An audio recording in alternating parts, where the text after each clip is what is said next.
Hi, my name's Angie Taylor, and I'm here to take you through the Stereoscopic 3D workflow in After Effects CS 5.5. And in particular, we're going to have a look at how you can composite stereoscopic 3D footage into your After Effects composite and combine it with graphics. Now, I've some footage kindly donated by Artbeats, and you'll see it if you open up the Stereo 3D 07 project, which you can find in the Projects folder.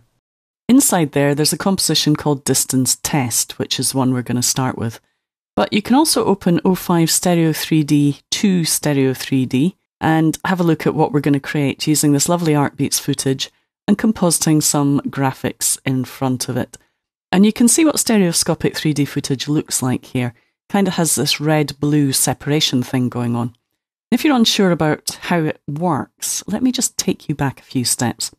If you open up this distance test composition and hold up a pen about halfway between you and the monitor, we're going to follow the instructions on screen. So hold a pen halfway between you and the monitor and line the pen up with the white rectangle with both eyes open so that the pen kind of overlaps it. Now, once you have it there, try and keep it still and then close your left eye, and you'll notice that the pen jumps. When I close my left eye, it jumps to the left. And its position appears to change. It doesn't change, of course, because your hand's still.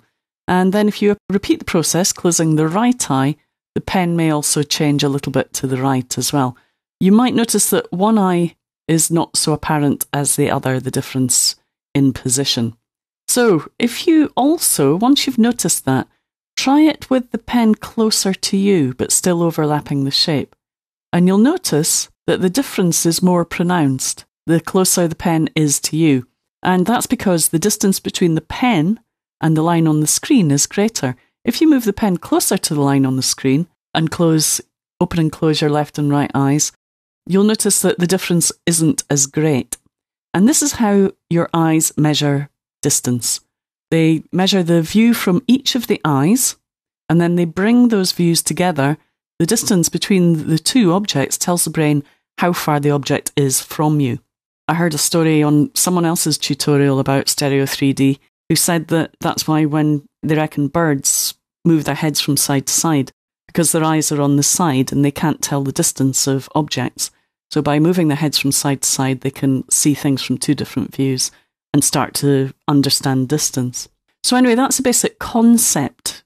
Now the other thing is, if you could physically move the pen behind the screen, you would notice that you get the opposite thing happening. So the pen will move to the opposite side. When you close the left eye, it will move to the right instead of the left. Now, if you had three hands, you could hold up three objects and you could test that for yourself. But you could hold up two pens in a line in front of the screen and try opening the different eyes and notice the difference between the three objects. Now, that's the basic principle. And I'm going to show you in the next movie how After Effects recreates this kind of optical illusion, if you like, to give the viewer the sense of depth when they're watching Stereo 3D footage.